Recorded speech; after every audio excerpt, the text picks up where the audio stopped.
Ugh, this phone drives me crazy. Excuse me, I'm the Sprint intern from Sprint. Try my new iPhone XR with an amazing liquid retina display. This is amazing. Mind if I snap a few photos? Look at that color. I love this display. I'm gonna need that back. Switch to Sprint and get iPhone XR 64 gigabytes for $0 per month with an eligible trade-in and a Sprint Flex lease. Visit a Sprint store, sprint.com/iPhone, or call 1-800-SPRINT1. Phone $0 per month for 18 months after $31.25 per month. Credit applied within 2 bills. If cancel early, remaining balance due. Excludes tax. Subject to credit. $30 activation fee. Coverage and offer not everywhere. Restrictions apply.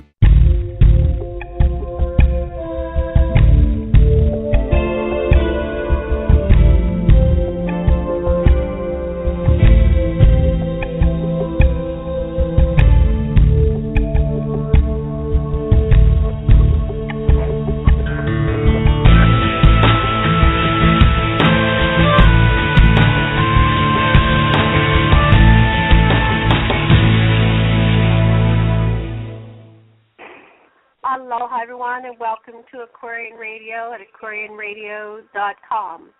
And I'm your host, Janet Kira Lessin, with co-host Dr. Sasha Lessin, and we have other panelists, panel members, co-hosts, Aaron Christine Patrick, and Reverend John Polk. And today our panel consists also of Stephen D. Kelley and Ed Baker. And there's a possibility of a couple other surprise guests calling in. I just want to say something, then I'll pass the ball to Karen and then to Sasha. Today is the 14th anniversary of 9/11, the greatest hoax, the biggest false flag event to date that has been played out against humanity. And we will revisit this atrocity and explore the ramifications, hopefully emerge out the other side with revelations and solutions so that heinous events such as this never, ever happen again. Aaron, aloha. What would you like to say about this? Well, I'd like to kind of run through the questions we'll be asking just real quick so people can be thinking along with us. And the questions we'll be discussing today was, where were you on that fateful day 14 years ago? I've had many conversations with people where they were on that day. And if the audience can think with us, what was your conclusion after 14 years as to what happened? What negative impact do you feel has resulted due to the event? What can we learn from this event? And how can this event be transmuted into a peaceful outcome? So we'll be discussing those questions today with all of our guests. Excellent. And also I want to tell our listeners that we have two 2016 presidential candidates on our panel today, Stephen D. Kelley and Ed Baker. And I have some questions for them about what would you have done had you been president during 9/11. Dr. Lessin, what would you like to say before we begin? Oh, yeah, I want to say something about Stephen Kelley is running, because he's one of the only people running that's really telling the truth about what really happened. This is a very important event, and we knew it was coming on when Clinton made his false announcement at the Murrow building that these schmucks with their fertilizer bomb caused the building to collapse. And right away Clinton said, Al-Qaeda. Well, we know.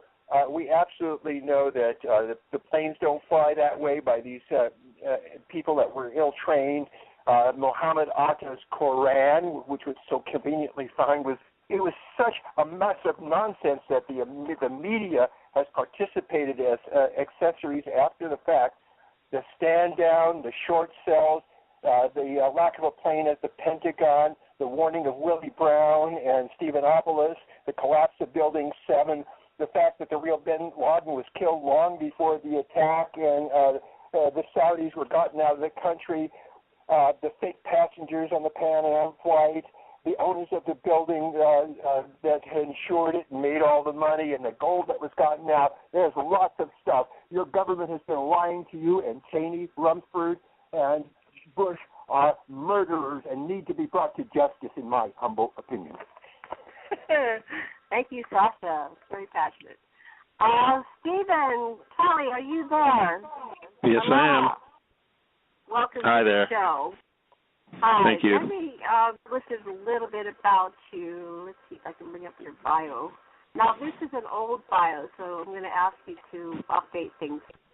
Stephen was born and raised in Southern California, and he started a career in the precision electro-optics field, invent of the laser, and he rose from optics manufacturing to the manager of quality control, engineering, and production control. And during this time, Stephen was advancing the art of semiconductors, military systems, and massive optics. Stephen to start his own company, SK Industries. He became involved with the supports of Iraq versus Iran.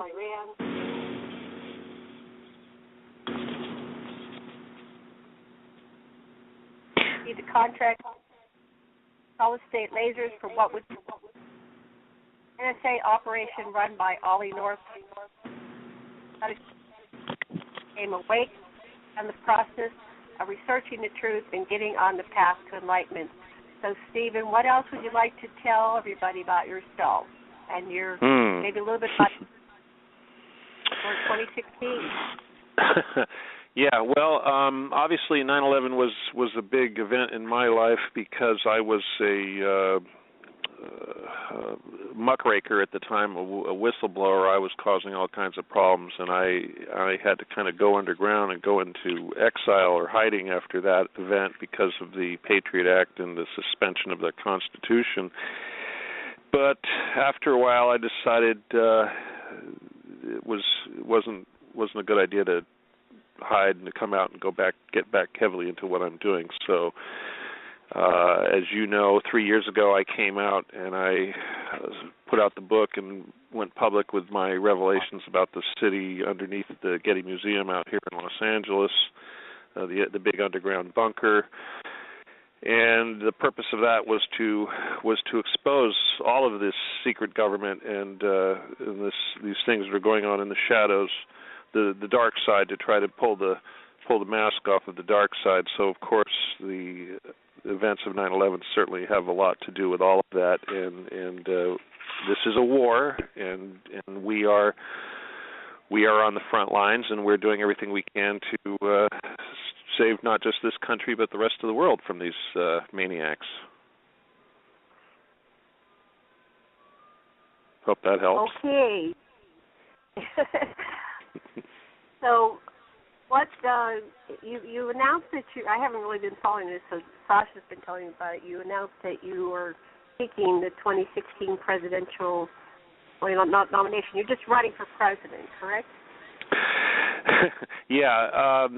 Well, as we use the radio like we're doing right now to elevate our voices and to get out there and try to reach as many people as possible. And it occurred to me, I got so tired of the nonsense platforms being put out by the various candidates, and then the millions of people that were voting for D's nuts, and I realized it was time to take advantage of the opportunity and put my name out there and use this platform. Obviously, I don't have grandiose delusions. I mean, certainly I think that if I was able to actually do this, I could do a lot of good, but I know that the system is stacked against us. But at the same time, this is a very large bully pulpit platform to get out there and make some noise, and I think by putting my platform out there in the public, which I think addresses all of the real issues that no one else is talking about, that we can at least force this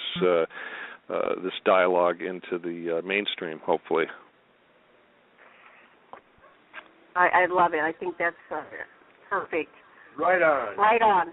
We're going to go roundtable here. We're just going to get everybody on and do like an initial intro and tell the audience a little bit about yourself and your reflections on 9/11. I'm going to bring on next Ed Baker. Ed, are you there? I am. Hi, Ed. Hello. Yeah. Hey, how you doing? Hi. Welcome to the show. Our special 911. What would you like to tell us about yourself? And you, too, are running for president. A little bit about your and who you are. Yeah, let me ask you first, are you able to hear me okay? I can hear you. We've got some interference, probably because yeah, you're doing I'm having a heck of a time hearing you, so that's why I'm wondering. But I did catch what you said there, and I'll give a little background about myself, and but I am having a hard time hearing you. So my name is Ed Baker, and I filed with the Federal Elections Commission back in August 2014.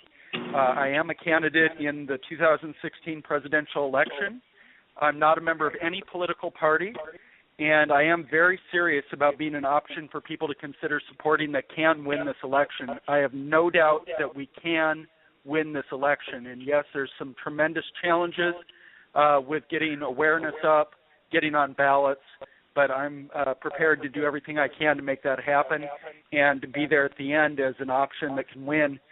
And I just want to thank you for having me on because, the more people that get to hear my message, it's going to help a lot to get that word out, and hopefully someone out there listening will tell somebody else, and that's the kind of help that I need. Excellent, thank you. And what would you like to say on this 14th anniversary of 9/11? I'll say that a couple things. I know that we're going to get into some great details about the events of 9/11 and our thoughts on those. The truth is, for myself, I keep it fairly basic. I don't believe the official story to be true, period. And I think if we all can agree on that, I think we've got a pretty good starting point and perhaps even ending point for this conversation, because the bottom line is we need a real investigation to put out the truth and to hold anyone that knowingly planned, executed, or covered up those events. I want to see them punished to the fullest, no matter who they are or what position they held on or since 9/11. The two things that I ask people to look at when they think the official story is pretty much what happened, I ask people to look at Tower number 7, World Trade Center building number 7 that was not hit by an airplane and came down that day. And I also asked them to look at the Pentagon, where I believe that the lack of wreckage indicates that a Boeing 757 airplane did not hit the Pentagon that day. There's always more things, and we'll talk about more things, but those are the two things that I really point to because for me, they just make the most sense. I wasn't there. I don't have any, special knowledge outside of what I've heard on videos and read and listened to experts speak in interviews. I just know that the official story is not accurate. I don't believe it to be. And if I am elected president, I will do everything I can to make sure we address this, get the truth out, and punish those that are responsible. And that's a big deal for me. I'm very active locally in the 9/11 community. There's Architects and Engineers for 9/11 Truth Group from Portland, Oregon, that I team up with a lot to go out and campaign. Today we had an event at our Pioneer Courthouse Square in Portland. We called it the WTC 7 Awareness and 9/11 Memorial Day event. And we were out there handing out brochures and DVDs and meeting a lot of people. They're showing a film out there tonight, a premiere of a movie that I believe Richard Gage put together.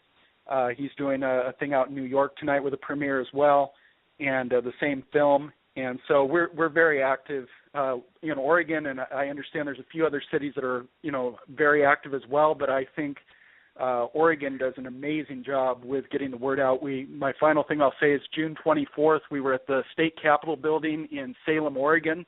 They rented the lobby of that area, and then that night at the Willamette University, Richard Gage endorsed me and had me speak to the audience there about my candidacy. And so I'm honored to be able, anytime I can work with them and get the word out, I think it's a really good thing. Thank you. Okay, we're going to go to the next person. Do you want to be next or should I? I'll be next. Okay, Sasha wants to be next. I want to give this a context there. This is a part of the, problem, reaction, solution that the Illuminati perpetrate on us. This was an excuse to take away our civil liberties, and everybody that signed off on the Patriot Act is a accessory to this. The Patriot Act took months to prepare that extensive document, and why do they want to go to Iraq and kill Iraqis? Because of oil, and this is huge implications. And I got to say, there was other false flags that were equally heinous, like the murder of Kennedy. It's the same people and the same organizations, in my humble opinion. Reverend John Polk, are you there? Yes, I'm with you. Your turn. Who are you? What would you like to say about this day? And you're not running for president, correct? No, but I certainly have opinions. Reverend John M. Your Polk, turn. an international metaphysical minister. I'm a Reiki master teacher. I'm a channel medium, and the more I mull over all of the data and disinformation, the number of conclusions I arrive at, and one of them is that the Illuminati selects our world leaders, including Osama bin Laden and most of our presidents, world leaders, etc. And beyond that, ET selects the Illuminati, who selects our world leaders. So, in my opinion, ET was the one that guided all of these individuals involved and collective governments who were working together on 911 to make it happen. But it was all guided by ET to keep us in constant battle and turmoil with one another, to serve their own means to their own ends, and not really to serve, the human race, which we are all a part of. And it pains me to believe that and to know that it is true to some extent. And that's a very controversial thing to say, but I'm sticking to my guns that ET is in control more than we acknowledge, or more than we're allowed to believe. And I'll use that as my opening statement. That's good. We're going to revisit the ET part of this 911 phenomenon, and we'll go to Karen Christine Patrick. Aloha. Hello. What would you like to say 911? What's your intro statement? Well, my name is Karen Patrick, and I'm sometimes co-host here on Aquarian Radio, and I also assist with booking and getting all these fine people to the audience here. And I'm a researcher I'm a second-generation conspiracy theorist, so pretty much day of, because of my training from my parents and being in the different aspects of the truth movement, knowing that there's been false flags many, many times perpetrated on the United States of American people, I think probably the point where I really actually knew that this was a setup, because it was very dramatic. My own personal life was very dramatic that day, was when they suddenly, the same day of the event, had the perpetrators with the box cutter story, and they had these gentlemen's pictures and everything. I mean, how would they know that unless that's soon, you know what I mean? Usually an accident of some kind, you don't have details, can tell next of kin is contacted and all kinds of things, and it's just an accident or something. So when they suddenly had a story, I'm getting suspicious already. And, of course, I've looked at the whole thing with a jaundiced eye, and I've looked at the architects and engineers for 9/11 Truth in the Building 7 information and other things. The other two tracks I follow is the financial, because there's that wonderful Latin phrase, cui bono, which means who benefits. Show me the money, follow the money. And there were a lot of weird transactions that happened, and you have to take note that in the financial markets, there was the headquarters of a number of financial markets in the buildings that, records were destroyed. A lot of things happened there. And then the other equation is, how does this affect us personally? Because it really has. I think our economic malaise that we're in right now is that's the start of that whole thing, to bring us to a point where less and less people are able to own property.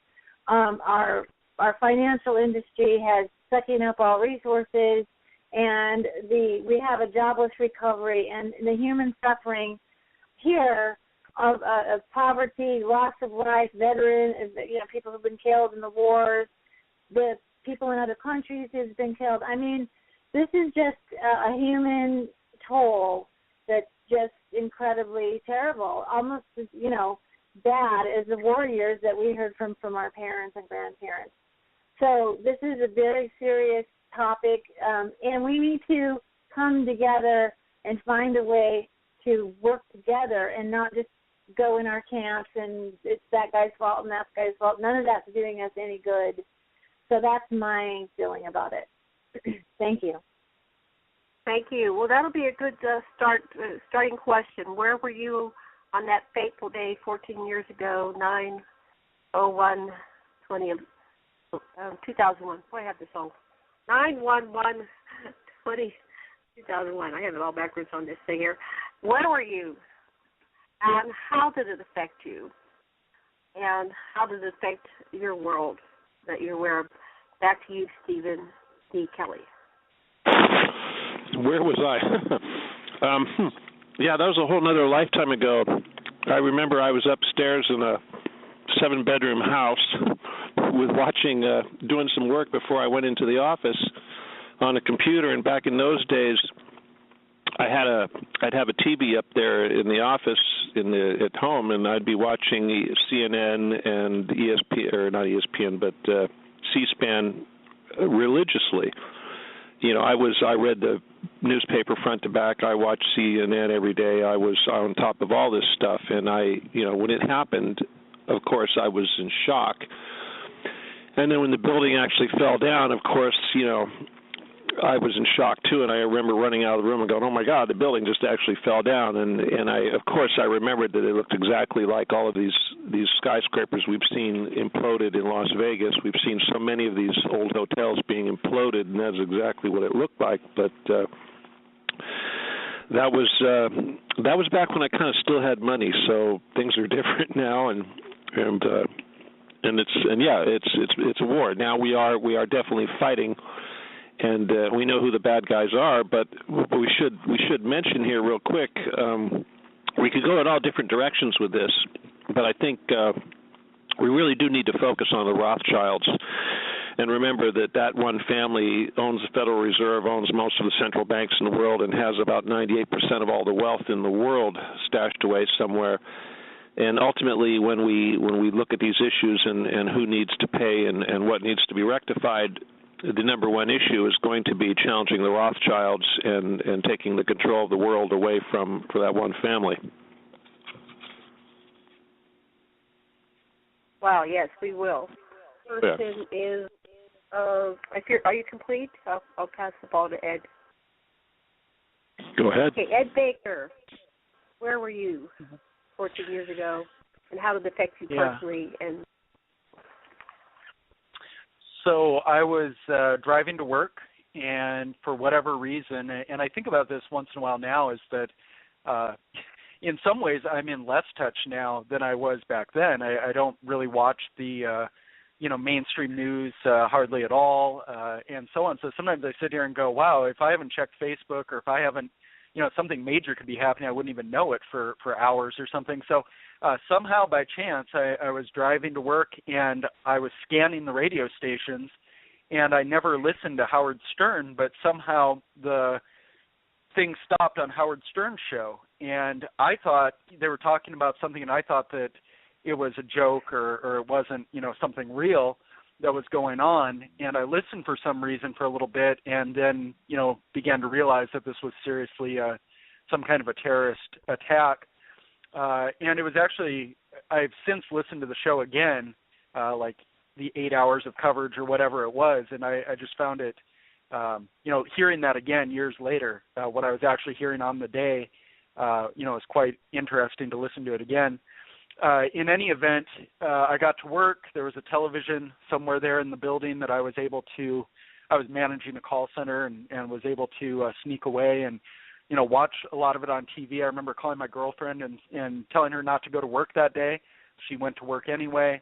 But, we did our jobs, and, we didn't shut down our work. But I remember I had just gotten a car, and I still had to go sign the loan paperwork or whatever for the car that same day. And I remember I drove there, and on the way back, everyone in their cars was listening to their radio. And, there was no one looking at each other. I was probably the only one looking around, because I was just so amazed that people were just, in shock, and just, it was just a strange feeling, and then we went, all of a sudden there were American flags everywhere, and it became a big patriotic thing.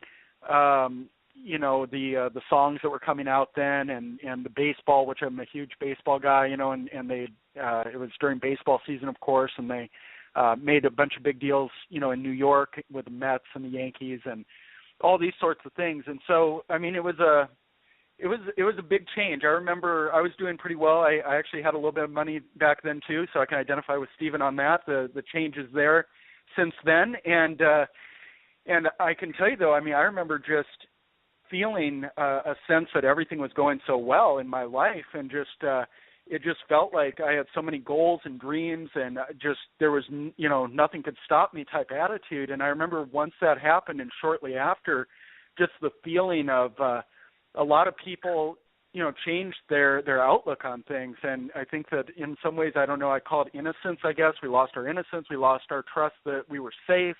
There was a girl I used to work with, and she suddenly was smoking cigarettes. She had never smoked. She was very healthy and everything. And somebody said, "Why are you smoking?" And she basically said that she just didn't care anymore now after 9/11, that she isn't concerned about her life that way, that it could all end tomorrow was her type of attitude. And I mean, it was just like the changes. And I'm going to say one last thing, and that is this. There's a man named Marv Sines who he ran for Congress in Oregon. He's very involved with the Architects and Engineers for 9/11 Truth in the Portland area. He lives in Salem. And he talks about his son, who he says he was a pothead skateboarder, and he didn't go to work on the morning of 9/11. He had stayed home with a buddy, and Marv gets up and says, "Why didn't you go to work?" and whatever. But he's staring at the images on the TV, and he says that by that evening, his son had said, "I want to enlist in the military." He had suddenly decided, "I want to, I'm fired up. We're going to go after these bastards," and this sort of thing, right? Well, 10 days later, he committed suicide. And his dad says you can never convince him otherwise, that the images that were shown on TV for all those days straight didn't have some impact on his decision to do that. So whether, however far you want to go with that, there are a lot of casualties that have happened that will never be reported in the statistics, and a lot of families that get torn up by these events. But that's where I was that day. And for me, it's just affected me because I think it affects me because I believe that the official story is not true, and I find it very troubling that there's a lot of people that still do believe it, and I think we need to hold these people accountable for their actions. Thank you. Sasha. Yeah, I had a huge seminar, 20 people at my house from all over the world, and a Tantra seminar, and I stay up all night going over my notes, and when I saw what was happening, I realized this has to be fake. Every capital I knew has a missile, is covered by missiles automatically, in Australian and American and London and so forth, and that the planes can scramble at hardly any time at all to stop any intruders, and I also knew that Boeing 747s had been flown from the United States to Australia totally on autopilot, and you didn't really need anybody, and it was just so obvious they were fanning up hate Muslims, get ready to attack Iraqis, and it was so obvious to me that this was a big setup, and that the shocking thing was nobody could leave my house. Nobody could go anywhere. I thought, oh, that's the way FEMA and martial law is rehearsing. This was a rehearsal for the way they're going to shut us down if they can shut us up. Well, I'll take a turn. I was in the coma for 3 days coming into 911. My soul sent something, and so my body reacted, and I thought I was dying, but Sasha kept saying, "Do you want me to take you to emergency?" because we had all these people here. I said, "No, just let me ride it out." So the towers were falling as I finally, something just pulled me out of this coma, and I dragged myself down the stairs, and everybody was around us. We only have a little tiny black and white TV, and they're all staring at it, and I see this tiny image of the tower, and there's too many people around the television, so I come into my computer and turn it all on, and I see it on the internet. As soon as I saw it, I said, I knew it was fake. As soon as I saw it, I said, they finally did it. When I worked at Johnson Atoll from 95 to 96, I was in part of the operation where we timed the planes that would fly from Honolulu out to Johnson Atoll. Johnson Atoll was a military base where they broke the chemical weapons down into its particles and diffused them and neutralized them. And so we were always so aware that there was a potential of somebody coming in attacking us. So we were doing these mock drills every month. And so I was in the control tower with another woman, and we timed it. It takes 8 minutes for these planes to go 800 miles. They go 100 miles a minute. And we timed them. Okay, we're leaving. We set the clock, and we could hear them overhead. Here they are. So I knew that was a lie.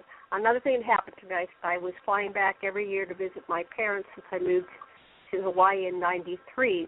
One time flying back, we were granted, the pilot of the plane has been granted special permission to fly across Pittsburgh. There, you have to get special permission before you can fly across any city. All the major cities have automated weapons to shut down any plane. So he says, take a look outside. We're going right across the city. You'll never see this again. And so I knew on so many levels that something was up. My best friend had been in a coma too. She woke up and she wrote a song, and she said it was called "What If It Were Us."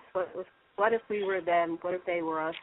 Anyway, she knew right away too. She wrote this incredible song, and we both had been in a coma. And we pieced it together years later that somehow our souls knew that this was about to come. Karen, your turn. Oh, yes, you can't forget that day. Well, my story was that I was going through a horrific divorce, and I was in a women's shelter. And I had been there about 5 days. I had enrolled my son in public school, in a public high school, and he was getting ready to go to school, and his newfound friend came and knocked on the door, and they said, turn on the television. A plane crashed in New York. So we turned on the television, and it was just a few minutes before the second plane hit. And as soon as, first we're gathering in the first plane hit, and then we gathered in, oh, my God, a second plane hit. And, of course, I knew if there's two of them, we're under some kind of attack. And, of course, I've been, watching for false flag events and that sort of thing from being trained as a younger person. I told my son, you're not going to school today because we're going to be under martial law before the end of the day. I was very convinced. And basically I was concerned that he would be in lockdown because they locked down schools and I wouldn't be able to get him back out. So he got to play hooky with me, and what we watched all that together. My daughter, who's disabled and younger, I just had her in another room. I did not want her to experience that.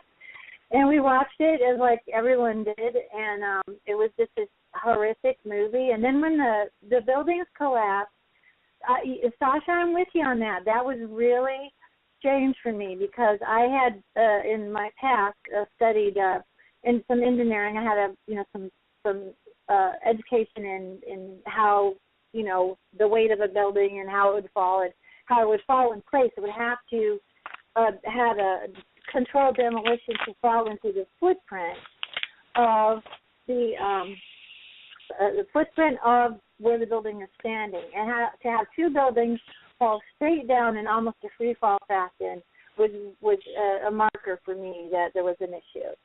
So, basically it was a strange experience. I had been trying to explain my relationship with my ex-husband, and I just said, well, I had my own personal terrorist. And it was kind of like all of a sudden everyone going into my world, which was scary and difficult and uncertain. And so we're all doing this together. And it was, I was very much having those discussions with other women who are going through the same kinds of things. And it was like, my main focus was on my children. My main focus was on our little family, trying to get housing and all those kinds of things. And it was just a surreal experience that whole year. And I feel like I had some financial security before that, and I have never had financial security since then, and it's even worse now. So I feel like, to me, it's follow the money. We've literally had theft. That is a part of this. The elite has had a major theft of the income to where we have now 85 individuals who own half the world's wealth now. Half the world's wealth is owned by 85 people. So that's a part of it. We've had a land grab where there's been massive fraud and disclosure of people's homes. This has been a devastating financial, long event. And it was started with 9/11, I believe, and then 2008 was the next part of it. And it has changed the America that I know. So, and families' ability to be resilient and to be independent and to have a home has been very much decimated by this event long term. I agree. And I can remember that I thought we were home free. We had gotten through this horrible Vietnam War period, and finally we had, 20 years or whatever, 15 years of peace. My parents were suffering from PTSD from World War II, and I thought we were home free. I had Alfred. Let me try Alfred one more time. I'll call him again. I think we might have our lines are full and he can't get in, but let me just try him one more time. It looks like we had him for a second there. Bear with me. Because Alfred Lambre Weber is coming to our show. He will only be here for a short time. Here we go. Alfred. Oh, good. Yeah. To say that Alfred actually was at the war crimes, Hello? Hi, can you hear me, Alfred? I think we've got your interference. Yes, I can. Okay, good. I'm going to put some other people on mute just in case that's... was at the war crimes, Hello? Hello?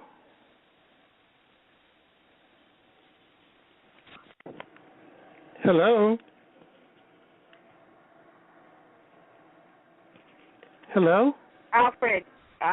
Sorry. Alfred, go ahead and speak. Okay, I had to mute everybody else who were getting interference. So go ahead and Alfred, and Sasha wanted to say Well, I just want to say that Alfred was one of the jurors at the tribunal that looked at the illegal attack on Iraq that grew out of this, with this being the casus belli, so to speak, but it was all fake, and that the mass murder is what we have our so-called government leading us into. Yeah. Thank you very much, Sasha. I'm actually a judge, along with Canadian lawyer Connie Fogel. We're judges on the 9/11 War Crimes Tribunal, so I'm very, very happy to be here today. What did the tribunal find out? Well, we've held hearings, and we held hearings here in Vancouver, and we have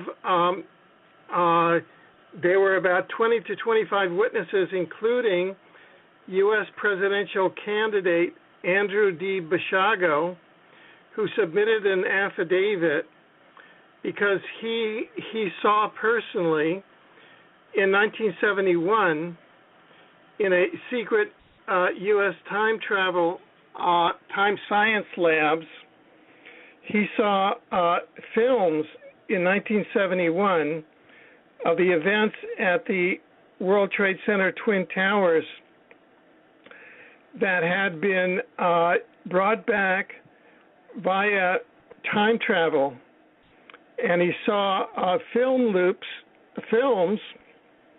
that were, like the films that you would have seen on the television at that time on September 11, 2001, and that is apparent planes flying into the World Trade Center. And the time scientists, according to the affidavit, people can go to www.warcrimestribunal.org and see these materials, and also go to our 9/11 War Crimes Tribunal group on Facebook, which I encourage people to join and support the group. And so through Andy's sworn testimony, we now know that the U.S. government, the Secret Time Travel Unit, had detailed information, had moving pictures of September 11, 2001, fully 30 years before the event. And that program was run by DARPA but overseen by CIA. And the defense attaché in charge of the program was one Donald H. Rumsfeld, who was defense secretary on 9/11. And the national security advisor in the Nixon cabinet back in 1971 was Henry Alfred Kissinger, who later became an intimate advisor to the Rothschilds and the Rockefellers, who are deeply implicated in 9/11 because, of course, the Rockefellers owned the Twin Towers. And so there is much more to this matter that the tribunal has heard, and we haven't issued our final judgment yet.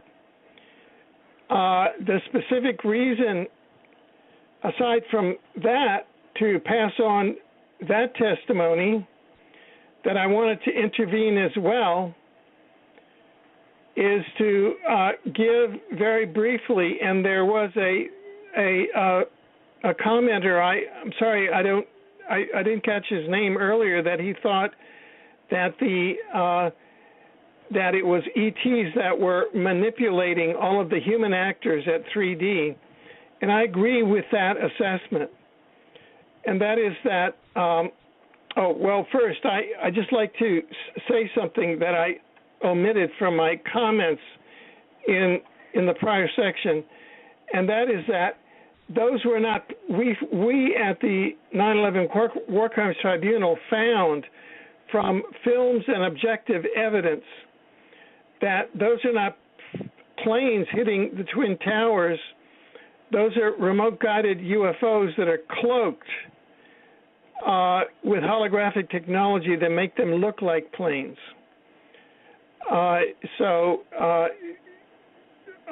The planes never hit the Twin Towers on 9/11.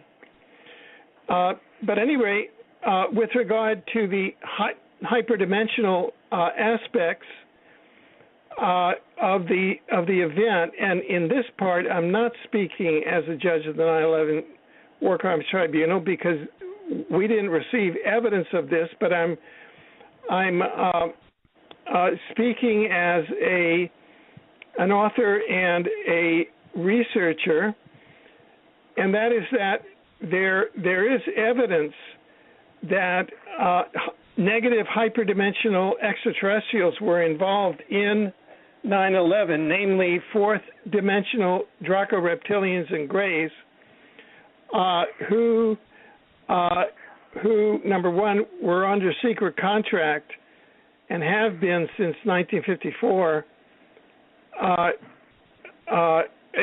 since 1933, when they signed treaties with the U.S. Franklin Delano Roosevelt administration. They signed treaties with the Nazis in 1936. And this is part of the targeting of planet Earth for takeover by the Dracos between the year 2000 and the year 2050. However, even more at a deeper level, and I would urge people to go to our Facebook group on this called AI, Artificial Intelligence. We have been able to document the existence of an inorganic, sentient, plasma-based artificial intelligence that's now invading the planet and has been doing so for some time. And it lives inside plasma like a black goo.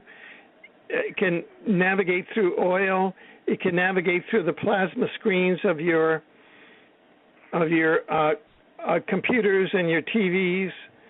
That's why it's making so much speed now, having taken over the internet, Google, all the major actors like Ray Kurzweil on down, and that these hyperdimensional extraterrestrials, the Dracos, have since 26,000 years ago, and you can go to exopolitics.com or newsinsideout.com and see our articles on the artificial intelligence. But about 26,000 years ago, the Dracos became what we call AI entrained, and they essentially, the Dracos and the artificial intelligence are working jointly to take over planet Earth, and the Dracos have actually become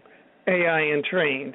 They are, for all practical purposes, an arm of the artificial intelligence, say, as are the Rothschilds or the Bush gang or any of the matrix controllers that are promoting war, disease, crime, and poverty on the planet, because the objective of the artificial intelligence is to take over the living Gaia Sophia Earth and its living core, and to take over all humans and our living cores, which are our souls, in the manner of a parasite.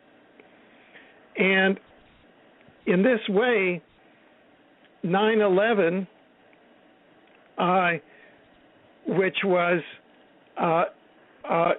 for which they used quantum access to go forward along a particular timeline, and then to access that timeline using technology that was controlled by AI and trained individuals, namely Donald H. Rumsfeld, Henry Kissinger, Richard Nixon, who were the principal decision makers around the secret time travel program that was controlled by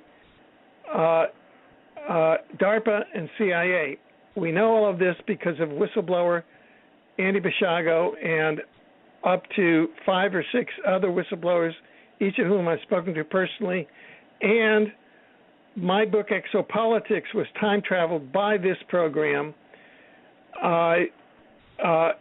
from 2005, when it was published, back to 1971, where I was General Counsel of the Environmental Protection Administration of the City of New York. And since that, I've been targeted by the worst aspects, by the most horrible aspects of the secret government.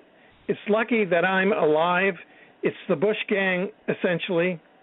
And these are individuals that are just totally entrained by the artificial intelligence. And so these are people, I believe, that using the secret time travel technology, because they went in and pre-identified, thereby grounded that particular timeline and allowed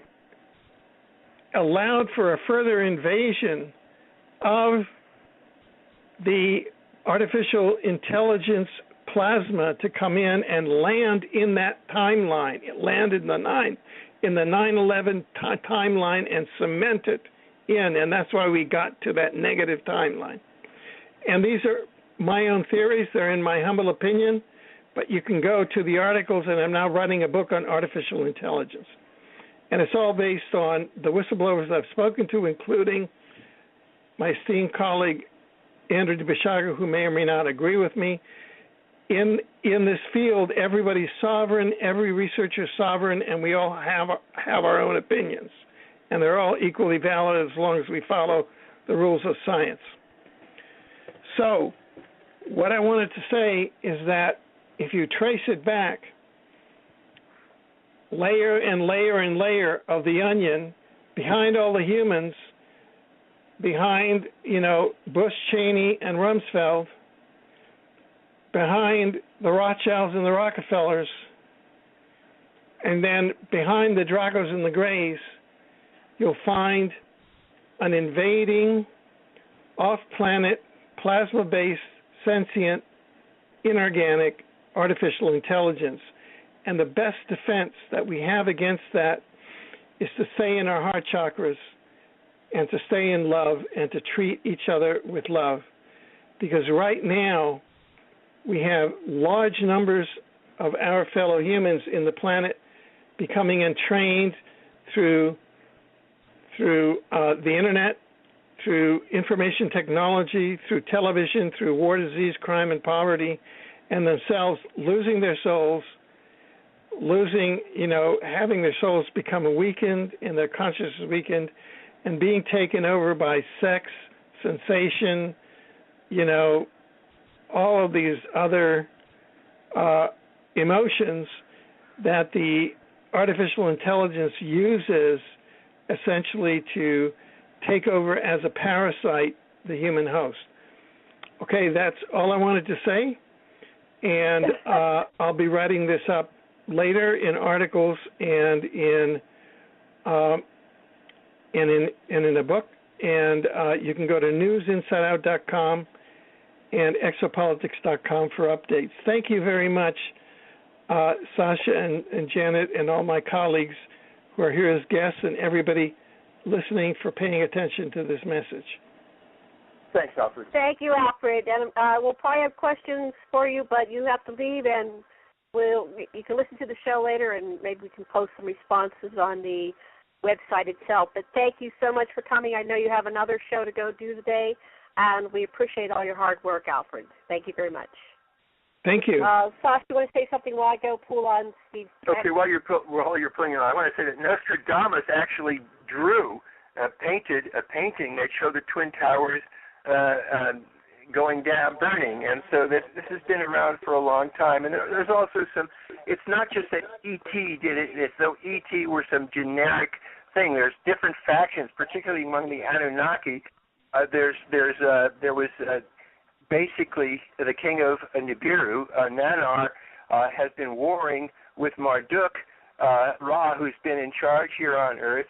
But the person that most seems to carry Marduk's energy, David Rockefeller's protege, Supreme David Rockefeller, has opened up his heart in a much, much bigger way, and his Marduk and his faction has reformed, and the Galzu, the higher Federation officials, basically have gotten the feuding Anunnaki together to unite under Enki. This is the dawning of the age of Aquarius. We're going to get out of this timeline. I also want to say that Bush's acting folksy and dumb is a big act. People that really know him say he's a sophisticated Yaley, and he knew damn well what he was doing.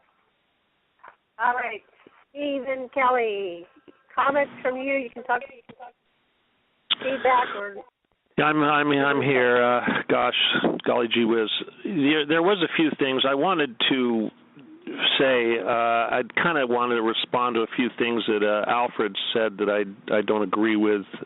It's not dimensional, it's density. They're fourth density entities. It's not fourth dimensional entities. People always get their densities and their dimensions mixed up. That's really important. We need to stop calling. There is a such thing as dimensional entities, but that's not what we're dealing with. We're dealing with higher density entities. If you get into the mechanics of that, we'd have to explain the nature of spirituality versus physical, but that's a whole other show. I'd rather we focused on 9/11 and this false flag issue. I think the time travel aspect and whatnot is really confusing the listeners, and I think that's going off in a really silly direction. Historically, the first false flag was written about in Sun Tzu's Art of War, and it was a city that was being attacked by another Chinese army, and what happened was that the city that was being attacked had fewer people defending it, and it was a very bad situation for them. And then what happened was that the attackers started to dig up the bodies of their dead outside the city walls, and were defiling the corpses. And when the king found out this was happening, he allowed the people to become aware of this, and they became so enraged that they opened the city gates and went out and slaughtered the enemy. And this is where that tactic comes from. It's all about getting your population enraged so that they will desire war and be full of righteous fury and indignation. So that's the concept of false flag. One thing I did want to recall when we were talking earlier about the memories, when I was working with the CIA and doing my laser business and whatnot, I knew very well that this was coming. And prior to Facebook happening, I did have a web page for my company, my laser company, and I did mention on this, I had a page on there that was dedicated to my thoughts, and I did warn about what was coming, and I said that we were going to be Pearl Harbored, and I said that the purpose of this was so that we could go into attack Iran and Iraq and Syria, et cetera, et cetera. And I warned the soldiers not to be made to be hateful, and I warned the law enforcement, and I warned the people. So I had this message going out there. But for me, that was a prediction. And when, of course, the actual attack did take place, one of the first things I did was remove that page from the Internet because I felt that was a dangerous thing to have out there at the time. Again, I have to say that Mr. Basaggio's platform and his desire to be president is probably the main inspiration why I decided to do what I'm doing, because I felt that it was more important to get a real platform out there and not something based on fantasy and ego. But anyway, that's what's really important here. You guys were talking about the money. One of the things, my other presidential candidate colleague here mentioned the part about the people having to pay and the punishment. We are moving into a transition here, and this is really important because when we talk about this fourth density, et cetera, and all these dark forces that are at work, we are in a battle, and it is the forces of light or the service to others versus the service to self, dark entities, and we are winning this battle. They are being very desperate. This is over. This is nothing that we need to be afraid of because fear is the tool that they're using against us. We are winning this battle. I know we're winning this battle because they can't touch me. I can go out there on TV or whatever and say publicly that they are executing humans and doing satanic sacrifice underneath the building that belongs to a multi-billion-dollar institution, and yet they will say nothing. And that is because they are powerless to stop us, and all we need to do is lose our fear and wake up and open our mouths and use our voices and make the timeline that we deserve happen, and it will happen. And all of these dark forces and these people that are stuck in the dark negative timeline, they are going to stick with it, and they are never going to see the transition. But for those of us that have woken up and we have learned to lose the fear and to start serving others, we know where we're going, and there should be no fear. Stephen, can you give us some of the nuts and bolts, the evidence that you've perused about how this was a put-on, that was a false flag? Just sort of off the top of your head, what are the main things that are so glaring to you? Well, there's unlimited amount of glaring things. The fact that the Bush family was running the security, the fact that the building was being shut down for weeks for work where they were actually installing explosives, the fact that these steel beams had diagonal cuts that very clearly indicate thermite cutting, the fact that massive heavy steel beams were expelled at least 200 feet from the side of the building. There were explosives. All of the witnesses say there were explosives. From what I've learned from false flags, like the planes getting shot down, Flight 800 and what have you, is that very often they will use multiple methods to carry out the attack, and this allows us to fight over how this happened. Like we have Dr. what's her name that says that this was a Star Wars weapon. Then we have the people that say it was mini nukes, and then of course there's the thermite, and then there's the melting, the burning jet fuel. All of these things took place. Yes, there were stolen nuclear devices, mini nukes that were basically planted in there by Mossad. This was a Mossad operation. There were thermite that was in there.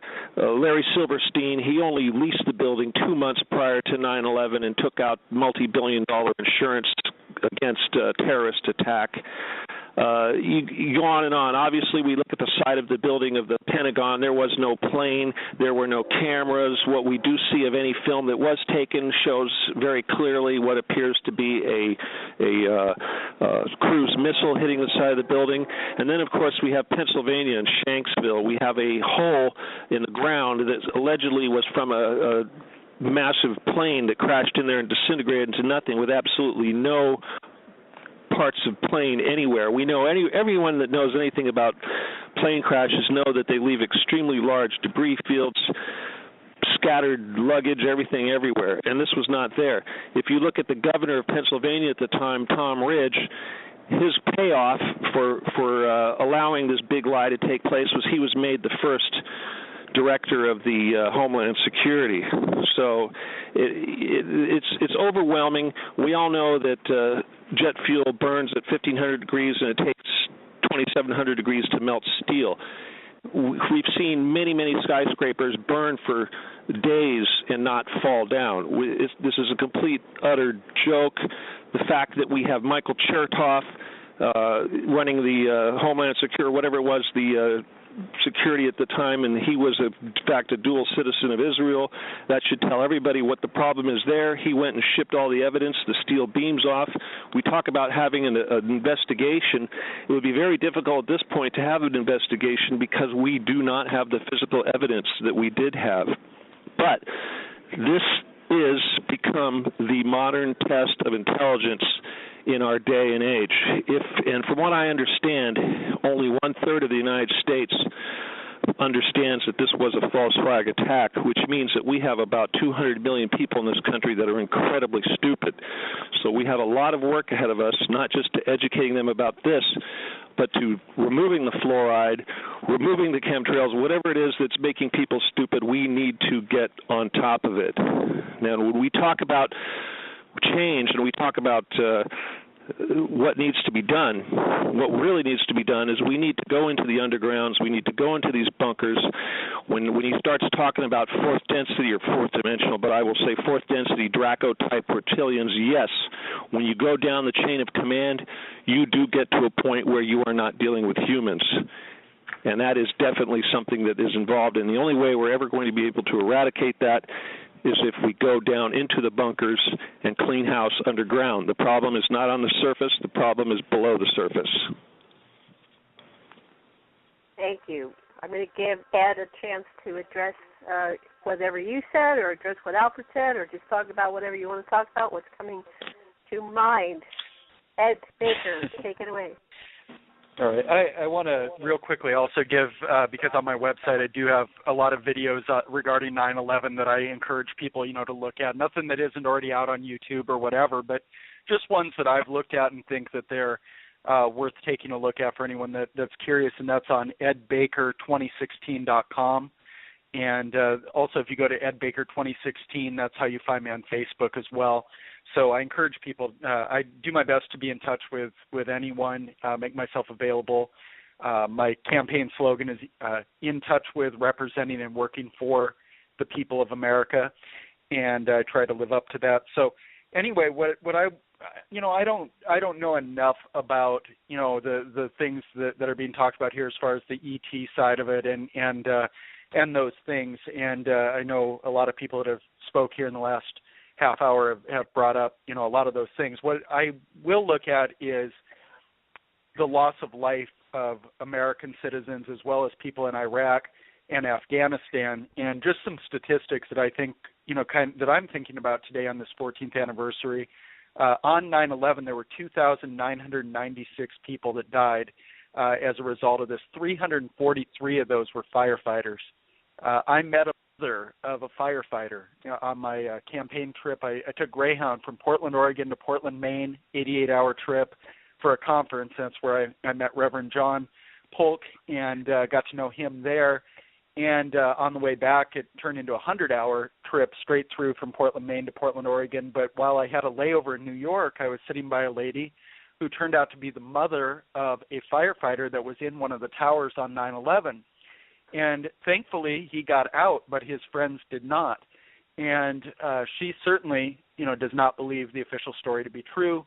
And really, that's all I focus on is, if you already believe the official story is not true and you do believe we need to have a real investigation or at least get, as much out as we can about this so that the official story is much more reality than what it is now, that's really all that I'm trying to do, and then let them know that I am a candidate that, is doing my best to get on their ballot and very serious about this election so that I may be somebody that they want to support, because we've had a Republican and a Democrat as president since 9/11.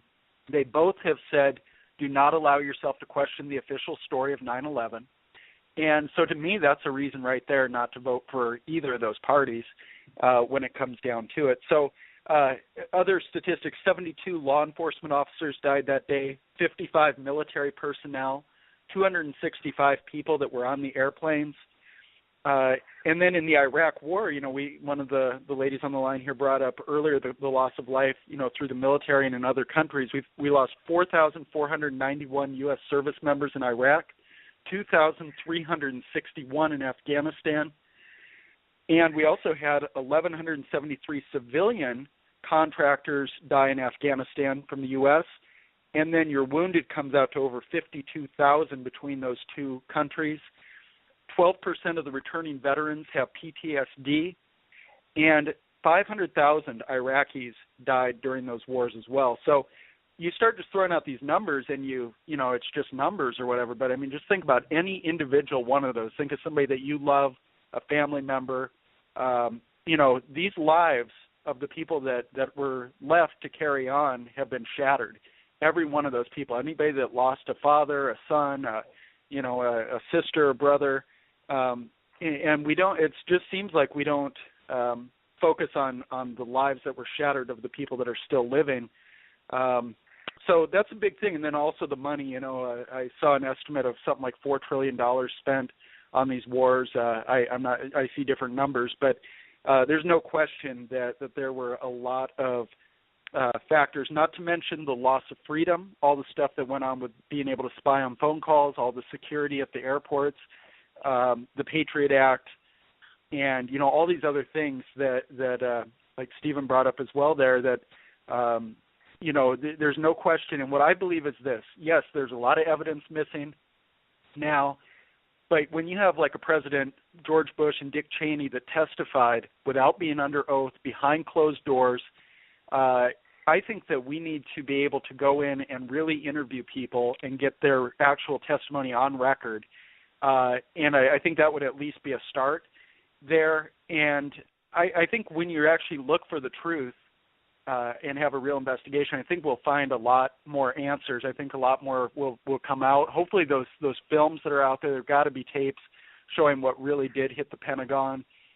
They talk about H.R. 14 with the 28 pages that they're trying to get released, which may very well actually not be the truth in those pages, most likely. Anyway, but that may help to, move something forward where who they implicate in that, if it's the Saudis or whatever, they may come back and say, that's not true, and maybe we'll get somewhere with this. But if I am elected president, I'll do everything I can to try to get the truth out. And I do believe that anyone that knowingly planned, executed, or covered up these events, I believe they should be put to death. I can't imagine a more serious crime against the people of America. I personally can't go further than that as far as talking about, ET or reptilians or any, of these other entities that or whatever you want to call that may have had involvement in this. I just don't have any knowledge of that. But just looking from the surface right here, those are my takes on it, and that's what I'm committed to doing my best to address. Thank you. John, your turn.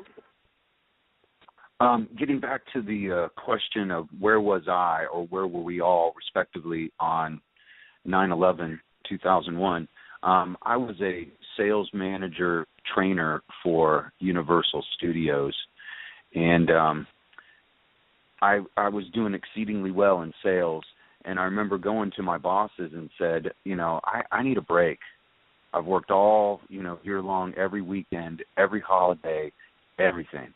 I need some time off. And they said, well, you're full-time, so you can't take that much time off. But if you change your status from full-time to seasonal, you're the third best salesperson out of 200 people. You will give you your job back, plus you're our best trainer.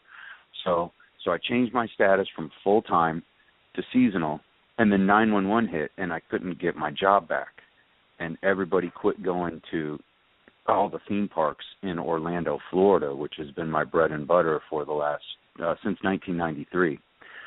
So on the morning of 9/11, I was in the middle of a three-week vacation, and a guy I had trained and became one of the best in the company also. We became good friends, and we were going to go out to one of the local theme parks. And we see, he says, hey, man, turn on the TV. You got to see what's going on. And I turn on the TV and see planes crashing into the towers. And at first, my mother was a whistleblower against the government and was accused of practicing voodoo, witchcraft, and being active in the occult, and was basically destroyed through character assassination by just telling the truth.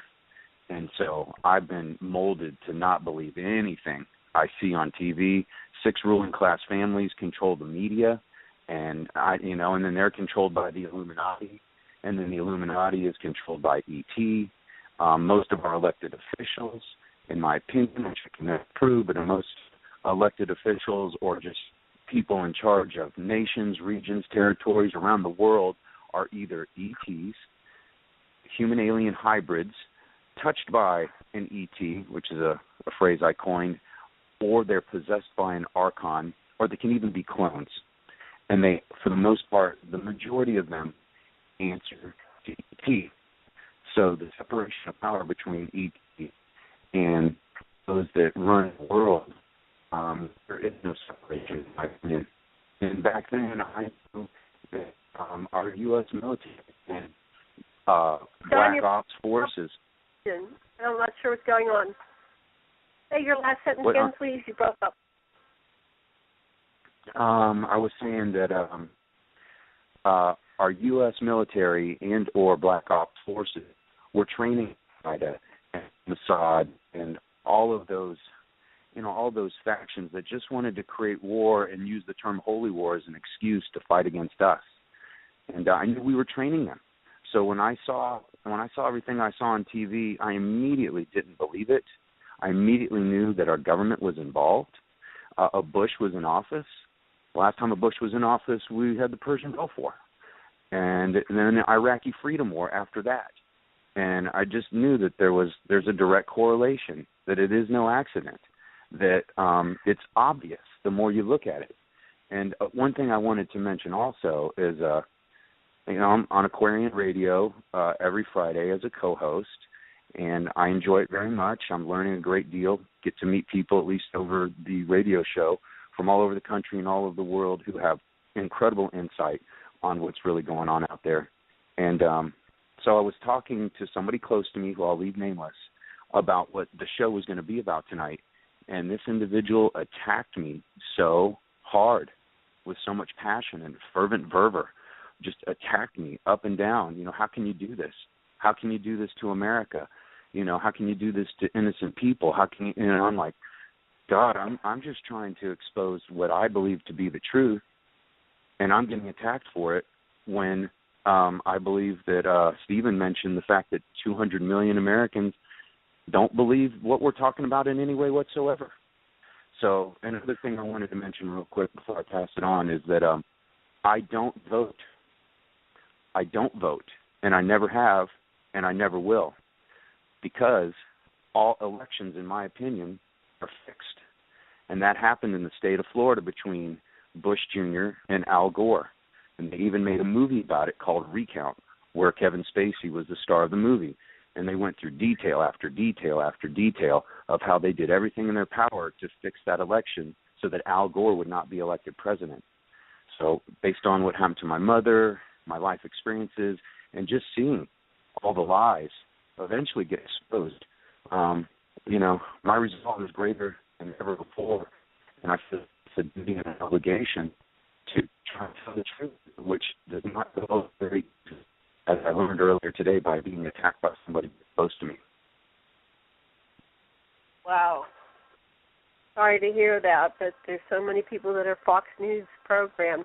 I know Sasha's jumping out of the seat, wants to say something, and then I'll pass it to Karen. Go ahead, Sasha. Well, I think it's very important not to indict the American people or the Israeli people in general for the acts of the CIA and Mossad, which are part of the clandestine government that rules the planet, which in turn is ruled by extraterrestrials. And I want to point out that false flags were also how we got into World War II.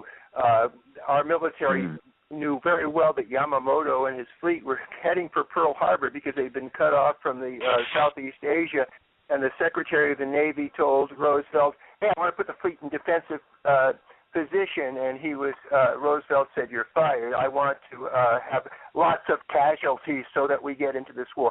And I don't agree about killing people or putting as one of our speakers said, executing people. What Gandhi said a long time ago, if you go eye for eye, the world will be blind. I think that we need to disempower people we need that have perpetrated things, but I don't think punishment gets us anywhere. We need to just protect ourselves and rehabilitate people where possible, but I don't think shooting people works. That's my opinion. Karen, your turn. Oh, man, this has been really fascinating to hear everyone's take on it. And I really enjoyed Alfred Weber's incursion into this topic. And I want to say a couple things. One is don't shy away from the exotic aspects of this, because those exotic aspects carry over into other areas. And what you do when you look at these kinds of conspiracy-type things is you'll be hearing something, and something will be kind of rubbing up against your belief system. And what you kind of have to do is just put everything on the table and just let it be, and walk through the information and see the patterns, and open your mind a little bit, because these more exotic aspects of how ET has influenced our history. Of course, we're on a Anunnaki topic-friendly station here. We're going to be talking about this aspect of the 9/11 event. Probably very few other shows are going to talk about this aspect of it. Is the fact that we've been manipulated and managed like cattle for many, many centuries for some benefit of another race, being, intelligence, I don't know. One thing I want to say is that our Babylonian money magic system, our pyramid money system, does one thing very well, and it creates a situation where you have a pyramid system with the elite on the top, and you keep going down, down, down, so you get to the bottom of the pyramid, and that bottom tier of the pyramid is basically a product. This eventually becomes where human life is measured in dollars, and you have a whole secret industry of child prostitution and satanic ritual abuse and slavery, underground slavery, and human misery, when humans become a commodity and a product. And the ones that know this, who are the buyers of that product, tend to be the elite. And this is something that exists before 9/11. It's still going on. We're hearing right now a lot about ritual abuse and pedophilia in the UK, with the upper elite of the UK. So somewhere in this, monetarily, it maintains that pyramidic system, and it allows people to be a commodity. And that's important, because what we want to do is start to collapse that pyramid and make everyone equal and provided for. As long as there is, in my cause, if you will, and we'll be talking about it this month later on Aquarian Radio is the basic income guarantee. Not a panacea for everything, but it puts the floor to poverty where every person in the planet is provided for. And once we have people are not able to go down and completely out, we start to reverse this idea that it's okay to buy and sell humans, to be debt slaves, to be manipulated. We need to start getting ideas and concepts where we really look at how we provide for humanity, and you look in those dark corners and look at those strange things and see, does it fit the pattern? Does it make sense?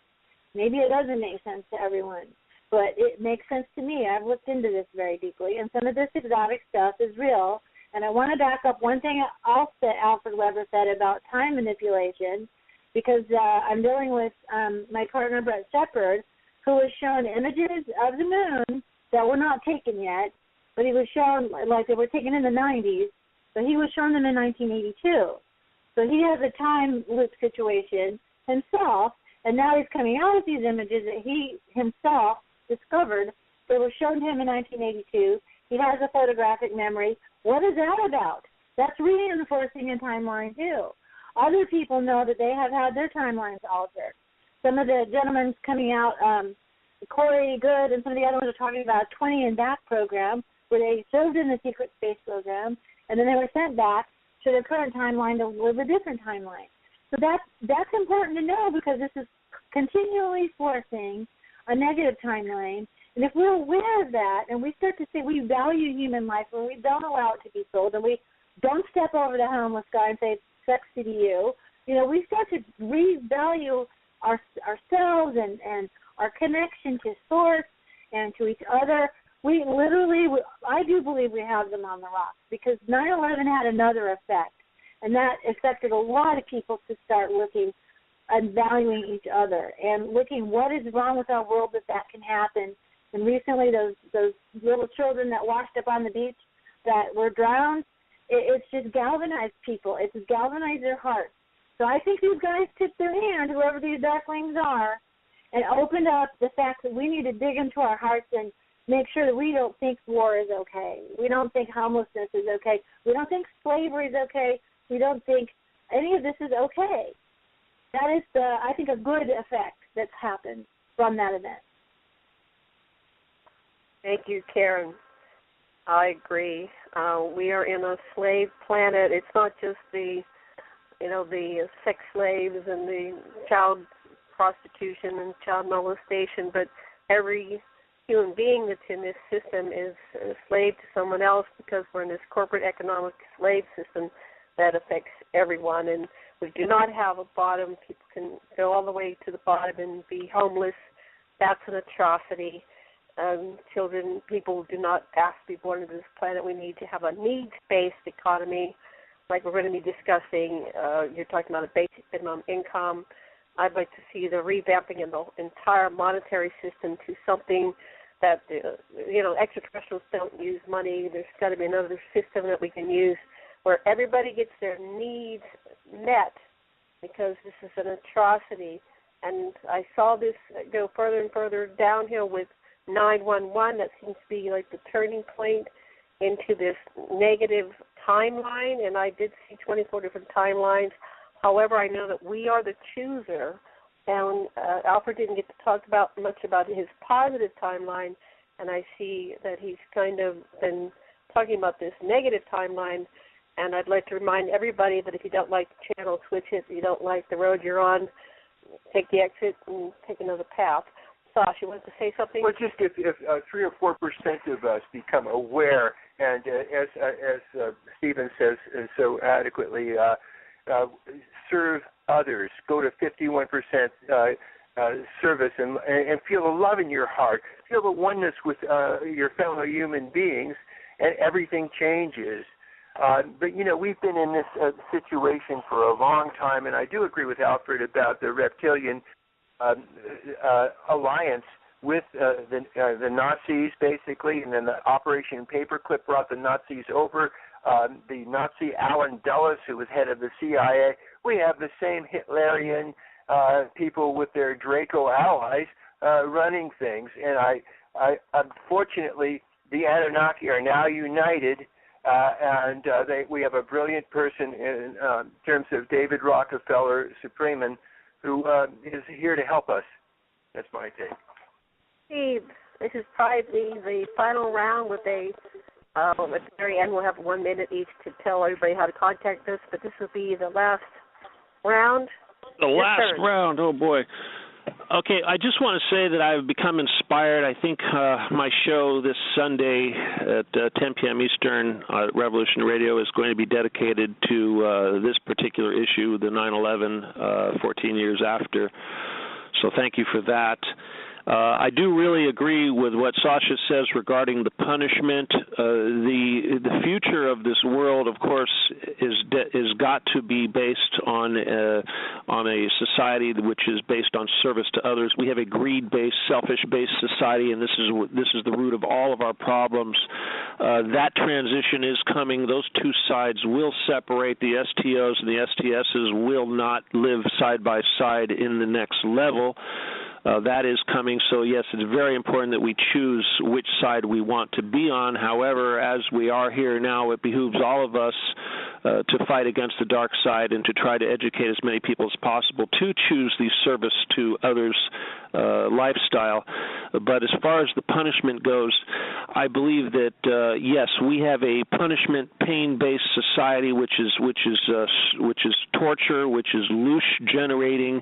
That has to go. I think that as long as the dark side is in fear of death and punishment, that they will struggle and continue to fight to the last man. I think the only way that we're going to be able to solve these issues is with a blanket amnesty for everyone.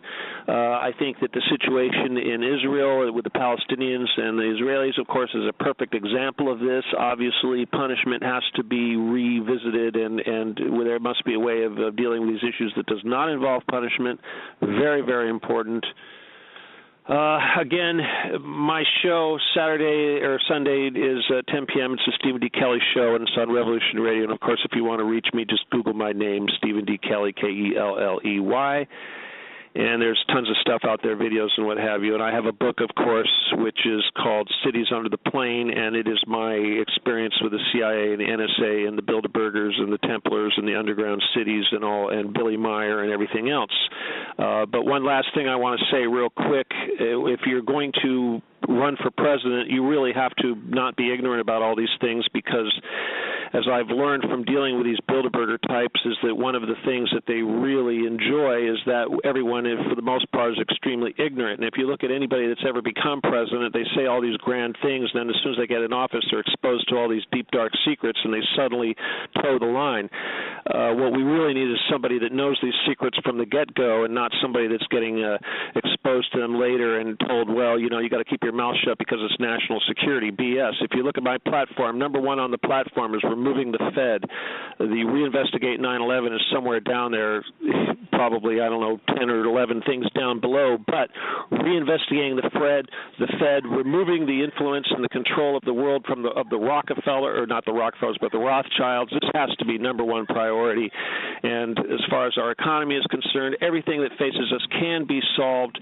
We have the technology to solve everything. Fukushima is something that we should definitely be talking about. That is an earth-kill event, and not one presidential candidate is mentioning Fukushima. That is a crime, and somebody needs to do something about that. We do have the technology to do it, but you're not going to even hear about it because they want us stupid, and that's why they do not teach Tesla in school. So there's tons of things that we need to do. We need to make everybody stop being stupid. One of the ways we do that is we get rid of the fluoride, we stop chemtrailing, we change the programming on the cell phones, we change the programming on the televisions. We have to stop electronically manipulating everybody and making them stupid, and the first way that we do that is we have to admit that it's real, and we have to have somebody in charge that is not going to be kept in the dark and is going to have enough brains to be able to put a stop to it. Thank you. Oh. Yes, we are definitely going to talk about the extraterrestrial presence on this planet in the next presidency, so that will come forth. Are you done, Stephen? That was great. Anything else? That's it. I just, again, just Google my stuff. And, of course, I do have a page on Facebook, Stephen D. Kelley for President page. Please go there and read my platform. If you do not do anything, I don't care who you want to vote for. If you're running for your own office, read my platform, because that in itself is educational. And like Sasha said, what good does it do to build a platform if you don't offer solutions? We can all bitch and complain, look at Bernie Sanders or whoever, Donald Trump. Not one of them is offering solutions. So that's what's really important. And all of our issues can be solved if we want it done, but they don't want it done. But if we want it done, we can make it so. Okay, for you old folks like me, Woodstock Nation's still here. Feel our spirit. We're coming back. Yay. Okay, next, John. Oh, hold on. I think I still have you unmuted. No. Ed. Sorry. Next is Ed. Forgetting my sequence. Okay. Thank you, Stephen. Ed, are you there? I am. Okay, your turn. All right. So, there's a lot of great things that have been said tonight, and, there's no doubt. I will say I don't know more often than probably any other candidate, and there's a lot I don't know, about this subject as well. But I am always learning. There's so much to learn, and I'm not just going to, make up things. And I try to learn as much as I can about things before I give my thoughts on them. So I am not a member of any political party. I am not a puppet. I do not have any party lines to follow. I do not have anybody that I owe anything to politically, and I will not have any fear when it comes to exposing the truth. And so when I say that the events of 9/11 and trying to get a real investigation, get the truth to be the official story, and to go after those responsible no matter who they are, that's a top priority. I'm putting myself out there on any of these issues. I'm after the drug cartels. I'm after the violent gang members. I'm trying to get the cocaine and the heroin out of America so that our children can grow up in safe neighborhoods and not have to choose to join a gang when they're 12 years old, whether or not to do that. I'm trying to help them have opportunities that have a better life than making that choice for the quick money and that sort of thing. I'm, a believer in a number of these important issues that do put myself on the line. The disclosure angle, and having all of these types of things. So I'm not afraid. If I had a wife or kids or, family, I wouldn't do this. I wouldn't put anyone else in this position. I'm doing this because I believe it's right, and it's why I'm going for this. So we talked a little bit about, can we win this election or not? Is it rigged? Reverend John, who helped me get hooked up with this show, and I've got a great amount of respect for, he said that he's never voted and he never will. I totally respect that. I never ask anyone if they're going to vote or who they're going to vote for, or even if they are legally able to vote. There's a lot of felons out there that have lost their voting privileges for life, voting rights for life at this point in some of the states. And I still care about everyone's opinion. I never ask those questions. I still want to know what their thoughts are, and, as far as that goes. So I didn't vote in 2012. I didn't know of a candidate that I wanted to vote for, and I did not want to vote for any of the two major party candidates that were presented.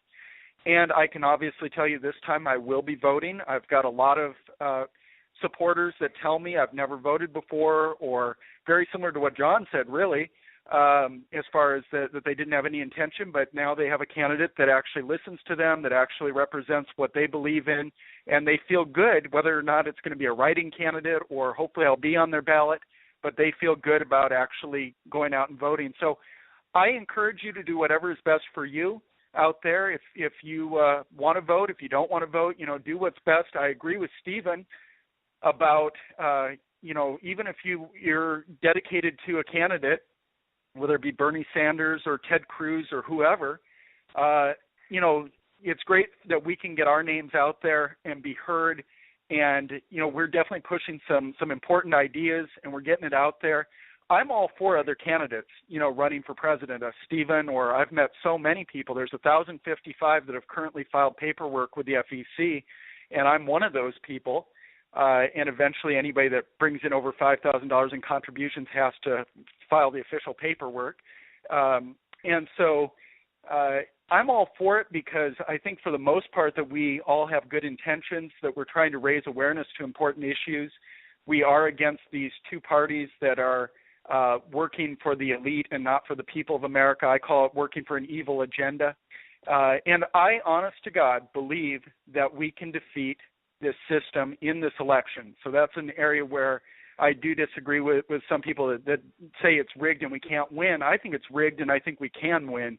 What I don't think they account for is this third party nobody that comes out of nowhere and gets enough support that we, at the end of the day, 424 days from now, I believe that we can make a big difference, and that if we can get our name out and get on ballots, people are going to appreciate candidates that are running on budgets that are relatable and not running on tens of millions of dollars. People are sick of the money in the politics, the career politicians. One of the candidates says he's willing to spend $1 billion on this election. I believe those are going to end up being the nails in their coffins at the end of the election, and I believe that someone like myself who doesn't put down other people, doesn't label people by party name or call them liberals or conservatives or right wing or left wing. I think that that's going to be a very positive type person. I believe we can win, and I don't go as far out as a lot of you that are very knowledgeable about the ET side of things and have those beliefs and that evidence. But from my beliefs, I do believe we can win, and I'm giving this my best shot. So I also encourage people to go to my website, edbaker2016.com. I do have some information on there. My email is ed@edbaker2016.com. I will always be the one that reads the email and responds to any questions, comments, or ideas. It's how I learn. And, I'm really serious about this. So I want to thank you so much for having me on. And I look forward to being able to update you guys on my progress and hopefully be on again. Well, thank you for coming on our show. We really appreciate you sharing today, and good luck in your candidacy, and we will have you back on again. Next Sounds great. Up is John. 1 second here. Can I get the mic on? John, are you there? I am. Your turn. To Ed's point, one thing I should have prefaced by saying is that I have complete and total respect for Ed and Stephen for running for office. Regardless of what I've said, regardless of what I know or what I think I know, I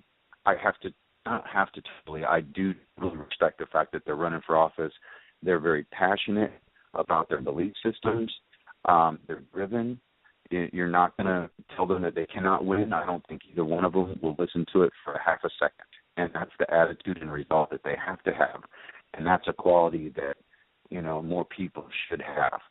So just because I'm not going to vote, in my opinion, the only person that if I did vote would be Ed. And the reason is because I met him and I got to talk to him and I realized what a real person that he is.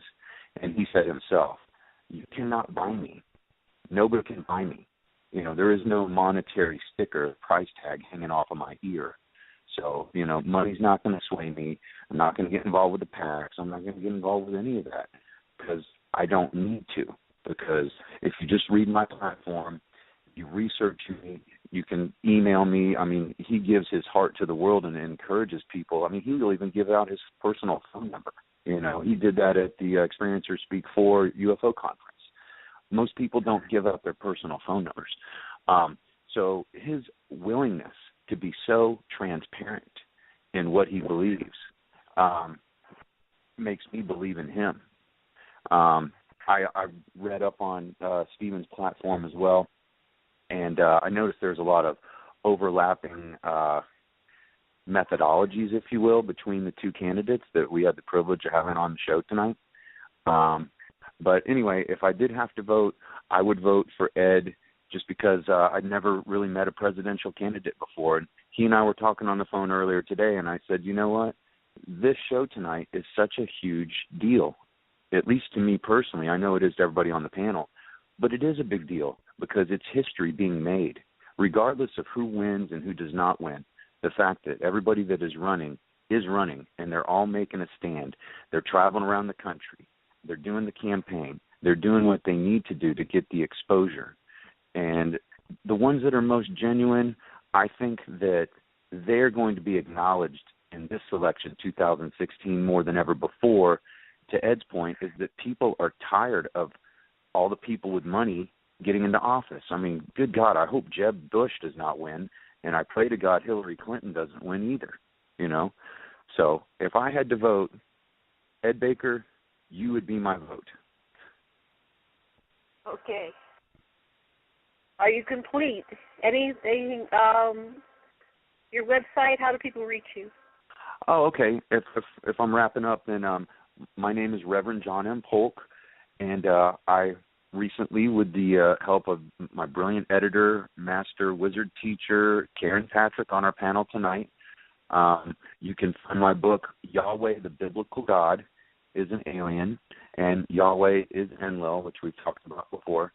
I was so compelled to just use the name Yahweh because that's what Enlil at the time wanted me to use. In the next book, I'll call him Enlil.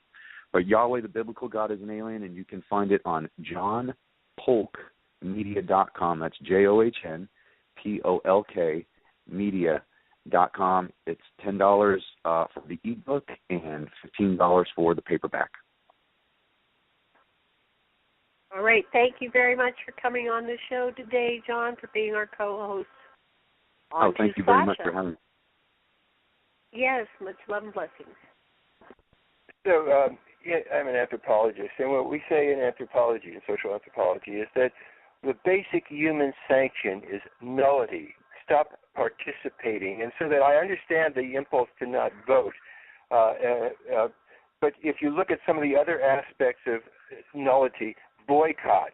We boycotted grapes that were picked off the backs of basically slave laborers, and we made a better deal for them. In France, they have general strikes. I'm saying for the military to drop your arms, return to your bases, demand shipment home, stop participating. During the war, some of us didn't pay, in Nam, some of us didn't pay taxes.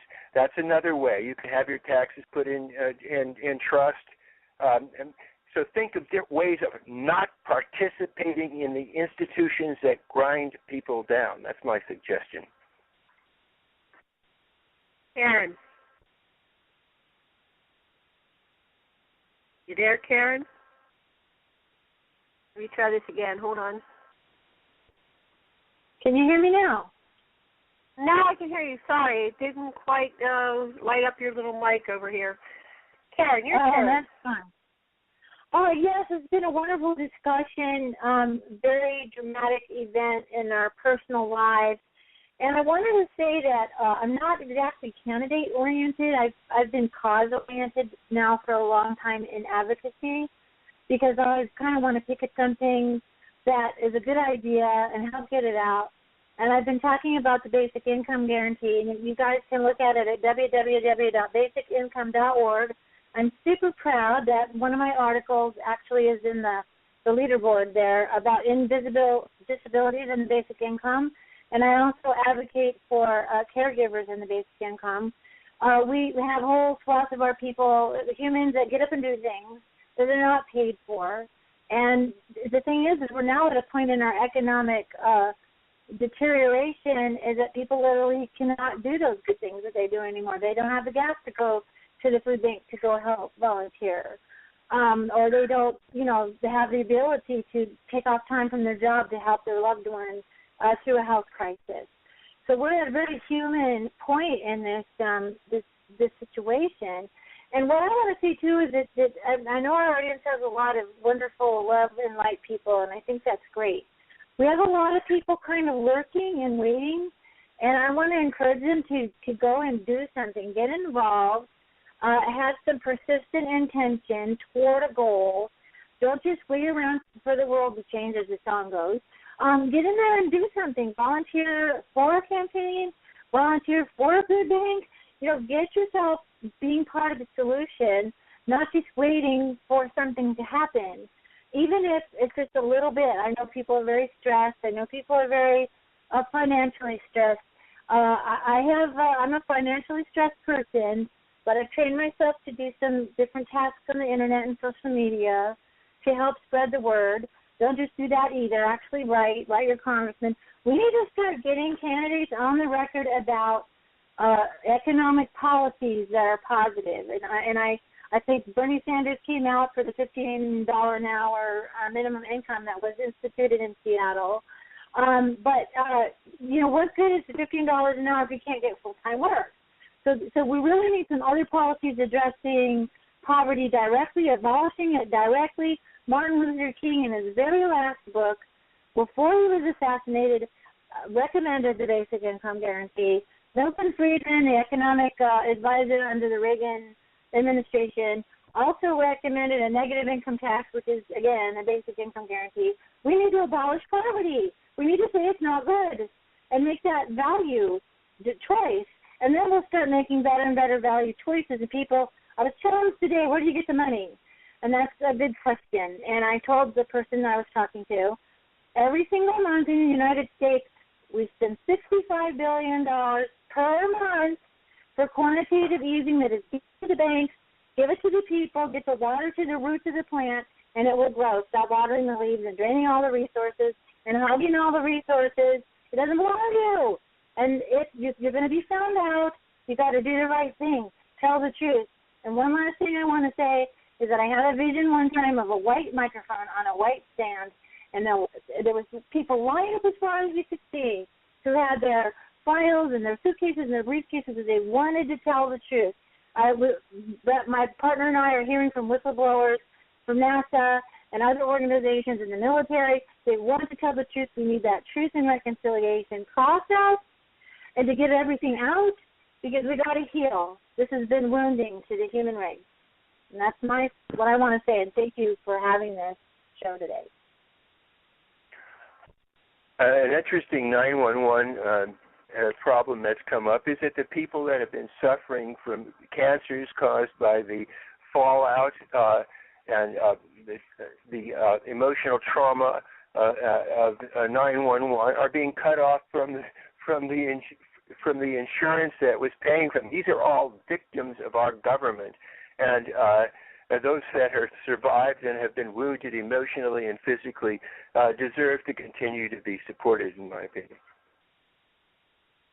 And finally, I just want to remind everybody that you are the chooser at all times. So whether you vote or not vote, you can vote in other ways. You can vote by what you purchase, what you pay attention to, what you support, and who you empower. So what Stephen said, the final line is in service to self or in service to others. Other people have symbolized it that you have to be 51% in service to others and the rest in service to self. What we're saying is pay more attention to other people and how you can support each other and how you can love each other better rather than being so selfish. And this is a very selfish, greedy society so far, and the tide is changing, and it starts with the individual. So look at yourself and change yourself, and you change the morphogenic field, and you change the world, and you change the universe, and you change yourself. When you dig other people, you create a coherent field.